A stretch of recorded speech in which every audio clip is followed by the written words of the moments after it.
کہ جو کوئی بھی 12 بجے کے بعد یا 12 بجے کے قریب گاؤں میں آتا یا جاتا اس کو ایک بھیکارن دکھائی دیتی جو سڑک پر بیٹھی ہوتی، اور وہ وہی جگہ ہوتی جو بالکل ویران تھی۔ وہ گھنے درختوں کے درمیان بیٹھی ہوتی، ہاتھ میں کاسا لیے، چہرہ چھپائے۔ دور سے آتے ہوئے انسان کو تو سمجھ میں نہیں آتا تھا کہ آگے کیا ہے اور کیا نہیں۔ جب کوئی قریب سے گزرتا تو اسے صرف اور صرف آواز آتی، کچھ دے دو، بھوکی ہوں، بھوک لگی ہے، کھانا دے دو، دودھ دے دو، مٹھائی دے دو۔ بہت سے لوگ تو آواز سن کر ہی ڈر جاتے۔ شروع میں صرف آوازیں آتی تھی، دکھائی نہیں دیتی تھی، لیکن بتدریج آوازوں کے بعد ایک رات اس کو گاؤں کے ایک آدمی نے دیکھا بھی۔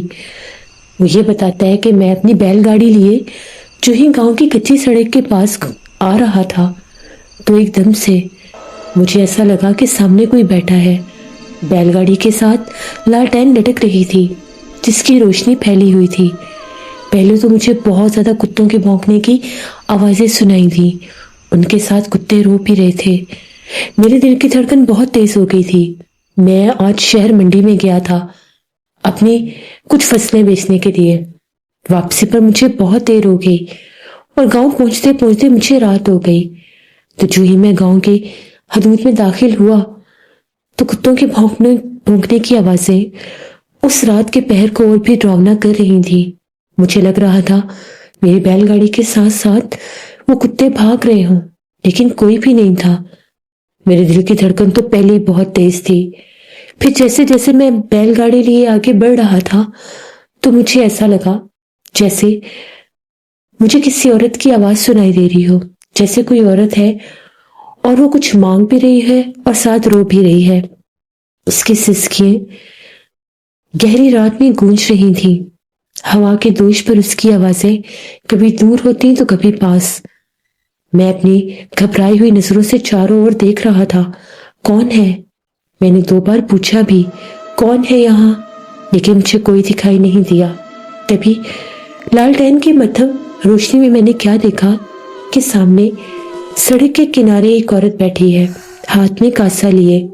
یہ کون سا ٹائم ہے بھیک مانگنے کا؟ آج سے پہلے تو کبھی گاؤں کی سڑک پر کوئی بھکارن نظر نہیں آئی، پھر یہ کون ہے؟ وہ بھی اتنی رات کے؟ جیسے جیسے میری بیل گاڑی اس کے قریب ہوتی جا رہی تھی اس کی آواز اور بھی ڈراؤنی ہو رہی تھی۔ وہ چیخ رہی تھی، رو رہی تھی، کھانا مانگ رہی تھی۔ میرے پاس تو کھانے کی کوئی چیز نہیں تھی۔ جو ہی میں اس کے پاس سے گزرنے لگا اس نے کہا، کھانا دے دو، مٹھائی دے دو، بھوک لگی ہے، دودھ دے دو۔ میں نے اسے کہا، کون ہو؟ میرے پاس کچھ بھی نہیں ہے، یہ پیسے رکھ لو اور کچھ لے لینا۔ جو ہی میں نے اسے پیسے دینے چاہے تو اس نے کہا، میں پیسے نہیں لیتی، مجھے کھانا دو۔ اس کی آواز تھوڑی بھاری ہونے لگی۔ میں نے اسے کہا، میرے پاس کھانا نہیں ہے۔ یہ کہہ کر میں آگے بڑھ گیا۔ ابھی میری بیل گاڑی تھوڑا ہی دور پہنچی تھی، ایک خوفناک چیخ فضا میں گونجی۔ میرا دل بہت زور سے دھڑکنے لگا۔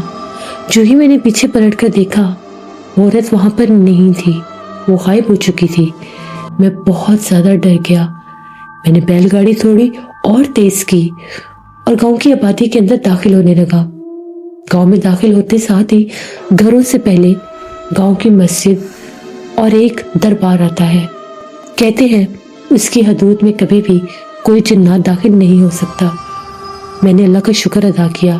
جیسے ہی میری نظر مسجد پر پڑی میرے دل کو کچھ سکون آیا۔ میں نے بیل گاڑی پاس کھڑی کی اور اترا اور مسجد کے نلکے سے جا کر پانی پیا، کیونکہ اس کی چیخ بہت خوفناک تھی۔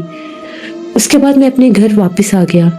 جب گھر واپس آیا تو مجھے تیز بخار ہو گیا، جبکہ میں بالکل ٹھیک تھا۔ صبح جب اٹھا تو میرے پورے جسم پر نیل کے نشان تھے اور میری طبیعت بہت سا خراب تھی۔ حکیم صاحب کے پاس گیا تو ان کا یہ کہنا تھا کہ عام طور پر تمہیں ایسی کوئی بیماری نہیں ہے جس سے یہ نیل کے نشان آئے۔ ہمارے بڑے بتاتے ہیں کہ جب کسی آسیب زدہ چیز کے پاس سے گزرو یا کسی جنات سے ہم کلام ہو تو جسم پر نیل کے نشان پڑتے ہیں۔ یہ دوائی لے لو، اس سے بخار تو اتر جائے گا، لیکن ایک دفعہ مولوی صاحب کے پاس ضرور جاؤ، اور ان سے دم بھی کرواؤ۔ میں نے انہیں رات والا سارا قصہ بتایا تو حکیم صاحب نے کہا، مجھے پتا ہے کہ تمہارا سامنا کسی ایسی مخلوق سے ہوا ہے جو غیر انسانی تھی۔ میں نے بھی ان جنگلوں میں کچھ ایسا دیکھا ہے۔ میں جب بھی جڑی بوٹی لینے گاؤں کے جنگل کی طرف جاتا ہوں، میرے تعاقب میں کوئی ہوتا ہے۔ بہت سے گھنے درختوں کی اوٹ سے مجھے جھانکتا ہوا ایک چہرہ دکھائی دیتا ہے، لیکن اس نے گھونگھٹ نکالا ہوتا ہے، وہ کالے لباس میں ہوتی ہے، اس کی پائل کی چھن چھن چاروں اور گونج رہی ہوتی ہے اور ایسے لگتا ہے کہ جیسے وہ ہر درخت کے پیچھے سے جھانک رہی ہو۔ بہت بار تو میں ڈر بھی جاتا ہوں، بہت بار میں جلدی جلدی جڑی بوٹیاں لے کر وہاں سے نکلنے کی کرتا ہوں۔ میں ہمیشہ دن کی روشنی میں جاتا ہوں، کبھی بھی رات کو نہیں۔ ایک بار جب میں جڑی بوٹیاں لینے گیا تو مجھے شام ہو گئی۔ جانتے ہو، میرے پیچھے کوئی کھڑا تھا۔ میں اس کا چہرہ نہیں دیکھ سکا، صرف میری نظر اس کے پیروں پر پڑی تھی جو کالے سے ہاتھ جلے ہوئے تھے۔ مجھے 3 دن بخار رہا۔ اگر وہ میرے زیادہ قریب آ جاتی تو شاید میں زندہ نہ بچتا۔ مولوی صاحب نے دم کیا اور سختی سے منع کیا، دوبارہ گاؤں کے اس جنگل کی طرف شام کے ٹائم مت جانا، اس لیے تمہیں کہہ رہا ہوں، جاؤ اور جا کر دم کرواؤ۔ جیسے ہی میں ان سے دوائی لے کر گھر گیا، دوائی کھائی، بخار تو تھوڑا کم ہوا لیکن جسم نڈھال تھا، سر میں بھی درد تھا، ایک عجیب سا خوف طاری تھا۔ میں مولوی صاحب کے پاس گیا، انہیں رات والا سارا قصہ بتایا کہ میں نے نلکے سے پانی بھی پیا تھا، تو مولوی صاحب کا بھی وہی کہنا تھا کہ وہ ایک ڈائن تھی، چڑیل تھی، جو اس ویرانے سے نکلی تھی اپنی بھوک مٹانے۔ اب وہ باہر تک آ گئی ہے۔ پہلے وہ ویرانے میں بھٹک رہی تھی، لگتا ہے اس کو آدم کی بو آئی ہے، اس لیے وہ باہر آ کر بیٹھ گئی ہے۔ اس سے اب ہم کلام نہیں ہونا، کوشش کرو کہ اس کی آواز کانوں میں نہ ہی پڑے۔ دور سے اگر کوئی سسکی سن لو تو قدم پیچھے ہٹا لو، چاہے گاؤں کے اندر آ رہے ہو یا گاؤں سے باہر، وہیں سے راستہ بدل جاؤ، کیونکہ جو بھی اس کی آواز سن لے گا اور اسے کچھ نہیں دے گا تو وہ شاید اسے جان سے بھی مار دے۔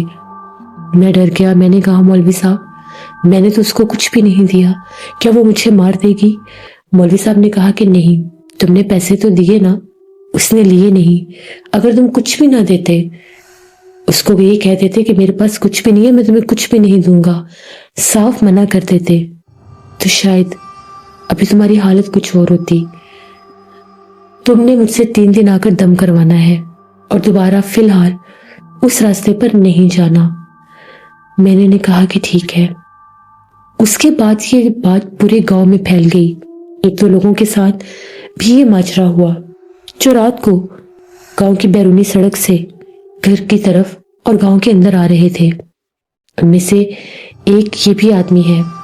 اس کا یہ کہنا تھا کہ میں رات 11:30 بجے کے قریب شہر کی بس سے اترا۔ شہر نے مجھے باہر والی سڑک پر اتار دیا۔ گاؤں کی آبادی خاصی اندر تھی، اس لیے بس جو تھی وہ ہمیں باہر ہی اتار دیتی تھی، کیونکہ ہمارے گاؤں میں کوئی بھی بس سٹینڈ، بس اڈا نہیں تھا، صرف ایک بس سٹاپ ہی تھا جہاں پر بس رکتی تھی، مسافروں کو اٹھاتی تھی اور شہر کی طرف لے جاتی تھی۔ جو تو بس کے ٹائم پر باہر چلا جاتا اسے بس مل جاتی، جو 2 منٹ بھی دیر سے پہنچتا اسے بس کبھی بھی نہ ملتی۔ اس لیے اس رات مجھے بس نے باہر اتارا۔ میں پیدل آ رہا تھا۔ ہاں، میرے دل میں بہت ڈر تھا کہ پتہ نہیں آگے کیا ہوگا اور آگے مجھے کون کون نظر آئے گا۔ بچپن سے لے کے اب تک تو یہی سنتے آ رہے تھے کہ ان ویرانوں میں، سڑک کے آس پاس والے جنگل میں بہت سے جنات ہیں، بھوت پریت ہیں، چڑیلیں آفتے ہیں جو بھٹکتی ہیں اس راستے پر۔ اور آج دیکھو میں بھی لیٹ ہو گیا۔ شکر ہے میرے پاس لالٹین تھی، اور یہی لالٹین میں شہر سے لے کر آیا تھا، صرف اس لیے کہ جو بیٹریز ہمارے گھر میں تھیں وہ اکثر خراب ہو جاتی تھیں، اس لیے میں نے خصوصاً لالٹین لی تھی امی اور ابو کے کہنے پر، اور اس کو وہاں پر چلا کر چیک بھی کیا تھا۔ جیسے ہی میں نے کچے راستے پر پیر رکھا، اندھیرا بہت زیادہ تھا، رات کی نیلی روشنی پھیلی ہوئی تھی، چاند تو نکلا ہوا تھا لیکن راستے کا اندھیرا ابھی بھی باقی تھا۔ پھر میں نے اپنے جیب سے ماچس نکال کر لالٹین جلائی اور اس راستے پر چلنے لگا۔ کچھ دور چلنے کے بعد مجھے لگا میرے پیچھے کوئی چل رہا ہے۔ میرے دل کی دھڑکن بہت تیز ہو گئی۔ میرے پیچھے قدموں کی آہٹ تھی۔ میرے پیچھے پیچھے کوئی تھا۔ 2 بار پلٹ کر دیکھا، کوئی دکھائی نہیں دیا۔ جو ہی آگے آنے لگا، سڑک کے کنارے ایک عورت بیٹھی تھی، ہاتھ میں کاسا لیے کچھ مانگ رہی تھی، رو رہی تھی۔ اس کی آواز بہت درد بھری تھی۔ ایسے لگ رہا تھا کہ وہ بہت عرصے سے بھوکی پیاسی ہو۔ میرے پاس اس وقت کچھ خاص تو نہیں تھا۔ میں نے راستے میں اپنے لیے کچھ سیب لیے تھے، ان میں سے 2 سیب بچ گئے تھے۔ جب میں اس کے پاس سے گزرنے لگا، وہ بولی، کھانا دے دو، بھوک لگی ہے، بہت بھوک لگی ہے، مجھے کھانا دے دو، مٹھائی دے دو۔ میں نے اسے کہا کہ میرے پاس یہ سیب ہے اور یہ کون سا ٹائم ہے مانگنے کا؟ تمہیں کھانا کھانا ہوتا ہے تو گاؤں میں آیا کرو کھانے کے ٹائم پر، تمہیں گاؤں کا کوئی نہ کوئی گھر کھانا ضرور دے دے گا۔ وہ پھر سے ایک ہی لفظ بول رہی تھی، کھانا دے دو، بھوک لگی ہے۔ میں نے فوراً سے وہ 2 سیب اس کے پاس رکھ دیے اس کے کاسے میں اور وہاں سے جانے لگا تو پیچھے سے ایک کہکا گونجا۔ جو ہی میں نے پلٹ کر دیکھا، وہ نہیں تھی، وہ غائب ہو چکی تھی۔ جب میں نے اسے غائب ہوئے دیکھا، میں اتنا تیز بھاگا کہ لالٹین کی بھی ہوش نہیں تھی۔ وہ کہاں گری، وہ کہاں چھوٹی، وہ کب ٹوٹی، مجھے کچھ پتا نہیں۔ مسجد کے پاس آ کر میں گر گیا اور بے ہوش ہو گیا۔ رات بھر میں وہاں پر بے ہوش رہا۔ صبح فجر کے وقت جب مولوی صاحب آئے، مسجد کھولی، مجھے دیکھا، نمازی آئے، اٹھایا تو ان کو پتا چلا میں گاؤں کا ہی آدمی تھا۔ میرے منہ پر پانی کے چھینٹے مارے گئے، میرے منہ میں پانی ڈالا گیا۔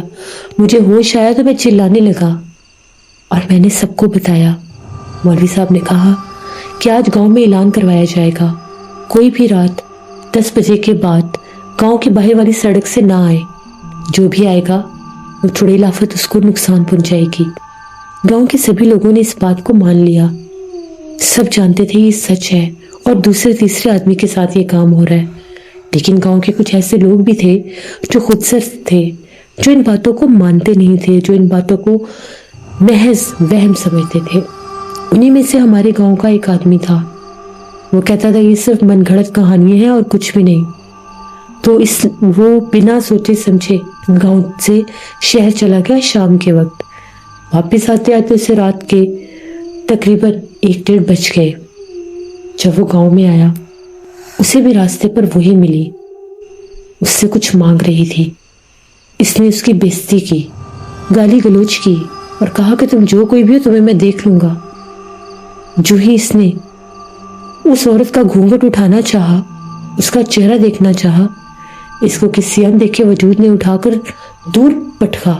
جب یہ دور جا کر گرا تو چیخو پکار کرتا گاؤں میں بھاگا۔ یہ بھی بے ہوش ہی ملا تھا، لیکن مسجد سے تھوڑا پیچھے۔ جب اسے ہوش آیا تو اس کا ذہنی توازن پلٹ چکا تھا، چلا رہا تھا، شور مچا رہا تھا، مجھے بچا لو، وہ بہت روانی ہے۔ اس کے بعد ہر رات اسے آوازیں آتی، اسے ایسا لگتا کہ اس کو دور سے کوئی پکارتا ہے، کوئی اسے آوازیں دیتا ہے۔ اتنا ہی نہیں، اس کو یہ لگتا کہ جیسے اس کے گھر کی چھت پر کوئی موجود ہے۔ وہ پرندہ بن کر آتی تھی اور آ کر اس کے گھر کی چھت پر بولتی تھی، کبھی کسی آواز میں تو کبھی کسی آواز میں۔ وہ آدمی بہت بیمار رہا، بہت اس کو دم وغیرہ کیے گئے، وہ ٹھیک نہیں ہوا۔ بالآخر 11ویں دن وہ مر گیا، خوف سے ہی۔ اس کے گھر والے کہتے تھے اسے کچھ دکھائی دیتا تھا جو ہمیں دکھائی نہیں دیتا تھا۔ پھر پورے گاؤں میں خوف پھیل گیا۔ اب ہر کوئی یہی سمجھتا ہے کہ جو کوئی بھی وہاں سے گزرے گا اور جو کوئی بھی اس کی آواز سن لے گا، اس کو کچھ نہیں دے گا، وہ مار دے گی۔ ہم نے مولوی صاحب سے کہا کہ آپ کوئی پڑھائی کریں وہاں پر جا کر، تو ان کا یہ کہنا تھا کہ میں اسے روک نہیں سکتا۔ مجھے ڈر ہے کہ اگر میں وہاں پر گیا تو میں اس کا مقابلہ نہیں کر سکوں گا، کیونکہ میں نے کوئی چلا نہیں کیا۔ میں نہ تو جنات کو قید کر سکتا ہوں، نہ دیکھ سکتا ہوں، نہ نکال سکتا ہوں۔ یہ کام کسی عامل کا ہے، اس لیے ہم لوگ اتنی صبح آپ کے پاس آئے ہیں، کیونکہ ہم نے شام سے پہلے واپس جانا ہے۔ نانا جی بتاتے ہیں کہ یہ بات سچ ہے۔ یہ وہ واحد لوگ تھے جو صبح 8 بجے ہی دربار پر پہنچ گئے تھے۔ ابھی تو شاہ صاحب صرف اور صرف آ کر بیٹھے ہی تھے، تو یہ لوگ ملنے آ گئے۔ شاہ صاحب نے ان کی ساری بات سنی اور کہا کہ بات تو بہت گھمبیر ہے، مسئلہ بہت سخت ہے تو یہ کوئی چڑیل آفت ہی جو بھکارن کے روپ میں گاؤں کے ویران راستے پر بیٹھی ہے۔ اسے بھوک روٹی کی نہیں ہے، اسے بھوک مٹھائی کی نہیں ہے، نہ ہی اسے بھوک دودھ کی ہے، اسے انسانی خون کی بھوک ہے۔ وہ انسانی خون کے لیے وہاں پر آ کر بیٹھی ہے۔ جو کوئی اس سے کچھ دے گا وہ نقصان اسے بھی دے سکتی ہے، جو کوئی اس سے ہم کلام ہوگا وہ نقصان اسے بھی دے سکتی ہے، جو کوئی اس کے پاس سے گزرے گا وہ نقصان اسے بھی دے سکتی ہے۔ تم سب میں سے ابھی صرف اسے وہی اچھا لگا تھا جسے وہ اپنے ساتھ لے گئی، جسے 11ویں دن اس نے جان سے مار دیا۔ باقیوں کو اس نے ابھی کچھ بھی نہیں کہا۔ یہ مخلوق بہت سخت ہوتی ہے جو انسانی خون اور گوشت کی بھوکی ہوتی ہے، اور یہ ویرانوں میں ہی بھٹکتی ہیں۔ کہا یہ جاتا ہے کہ ان کو کوئی بہت بڑا جادوگر اپنے کسی عمل سے بلاتا ہے، اور اس کو بلایا بھی اسی لیے جاتا ہے کہ اگر کوئی بہت سخت کسی پر جادو ڈلوائے، اللہ معاف کرے کسی کو جانی نقصان پہنچانے کے لیے، تو اس چڑیل کو پھینکا جاتا ہے، اس چڑیل کو بھیجا جاتا ہے، اور یہ تب تک اس انسان سے پیچھے نہیں ہٹتی جب تک اسے جانی نقصان نہ دے دے۔ اس کو نکالنا اتنا آسان نہیں ہے کہ میں تم لوگوں کو کوئی تعویذ دوں گا، تم لوگ باندھو گے اور وہ بھاگ جائے گی۔ جو کوئی تعویذ لے کر اس گاؤں میں داخل ہوگا وہ اسے بھی مار دے گی۔ اس کے لیے مجھے خود جانا پڑے گا، مجھے وہاں پر جا کر حصار بندی کرنی ہوگی، حصار بندی کرنی ہوگی مجھے اس جگہ پر جہاں پر وہ بیٹھتی ہے، حصار بندی کرنی ہوگی مجھے وہاں پر جہاں پر اس کا بسیرا ہے کہ وہ وہاں سے باہر ہی نہ نکل سکے۔ اب اس کا بسیرا اس شمشان گھاٹ پر ہے یا پرانے مندر کی طرف، یہ تو جا کر ہی پتا چلے گا۔ لیکن یہ بات بھی سچ ہے کہ تم لوگوں کو گاؤں میں واپس مغرب سے پہلے جانا ہوگا۔ جتنے بھی بھوت پریت جنات ہوتے ہیں یہ مغرب کی اذان کے بعد اللہ کے حکم سے آزاد ہوتے ہیں اور فجر کی اذان تک آزاد ہی رہتے ہیں۔ پھر مغرب سے پہلے اور فجر کے بعد جو بھی عمل ایسا ہو وہ کیا جا سکتا ہے۔ میں تمہارے ساتھ آج تو نہیں، آج سے 3 دن کے بعد جاؤں گا۔ مجھے 3 دن کی پڑھائی کرنی ہوگی۔ 3 دن کی پڑھائی کے بعد میں وہاں پر جا کر اس کو قید کر دوں گا، اور انشاءاللہ اللہ کے حکم سے یہ مخلوق دوبارہ گاؤں کے اس راستے پر دکھائی نہیں دے گی۔ پھر وہ لوگ وہاں سے چلے گئے۔ شاہ صاحب نے ان کو حفاظت کے لیے کچھ ضروری باتیں سمجھا دی، جن میں یہ سر فہرست تھا کہ مغرب کی اذان کے بعد نہ تو کوئی گاؤں میں آئے اور نہ ہی جائے۔ جو رات 10-11 بجے ظاہر ہو سکتی ہے وہ مغرب کے بعد بھی آزاد ہی ہوتی ہے اور وہیں پر چل پھر رہی ہوتی ہے، اور کوئی بھی گاؤں کے اس جنگل میں شام کے بعد نہ جائے۔ لکڑہارے بھی دن کے وقت ہی جائیں۔ کوشش کرو کہ جتنا بچ سکتے ہو ان 3 دنوں میں اپنی حفاظت کرو، اور ان 3 دنوں میں بالخصوص کوئی بھی گاؤں میں دن کے وقت بھی کچا گوشت نہ تو لے کر آئے گا اور نہ ہی لے کر جائے گا۔ اگر تم لوگ شہروں میں گوشت سپلائی کرتے بھی ہو تو ان 3 دنوں میں تم لوگوں نے نہیں کرنا، کیونکہ وہ اس وقت بہت سا خون خوار ہے اور وہ حملے کی آڑ میں ہے، وہ کسی پر بھی حملہ آور ہو سکتی ہے۔ پھر وہ لوگ وہاں سے چلے گئے۔ ٹھیک 3 دن کے بعد وہ لوگ آئے اور ان کا یہ کہنا تھا کہ جیسے آپ نے منع کیا ہم نے وہ سارے کام کیے۔ مغرب کے بعد نہ کوئی گاؤں میں آتا نہ کوئی جاتا، یہاں تک کہ پورے گاؤں میں اعلان کر دیا گیا اور گاؤں کی بیرونی حدود پر بھی لکھ کر لگا دیا گیا مغرب کے بعد اس گاؤں میں آنا منع ہے۔ اس کے بعد ہم لوگ آج بھی آپ کے پاس اسی لیے صبح آئے ہیں کہ آپ کو ساتھ لے جا سکیں۔ وہ لوگ صبح 7 بجے پہنچ گئے تھے۔ شاہ صاحب، نانا جی اور ان کے کچھ خادم ان کے ساتھ روانہ ہوئے اس گاؤں کی طرف۔ نانا جی کہتے ہیں ہم لوگ وہاں جلدی ہی پہنچ گئے تھے۔ گاؤں تو بہت خوبصورت تھا بھی سارا مٹی کا گاؤں، کوئی بھی پکا مکان، کوئی بھی پکی جگہ نظر نہیں آ رہی تھی۔ وہ کچی سڑک دور تک پھیلی ہوئی تھی، بل کھاتی کچی سڑک، اور اس پر گھنے جھکی ہوئی شاخوں والے وہ درخت۔ ان کو دیکھ کر کوئی سوچ بھی نہیں سکتا تھا کہ اس گاؤں میں شام ہوتے ہی کیا معاملات ہوتے ہیں۔ شاہ صاحب نے پہلے رخ کیا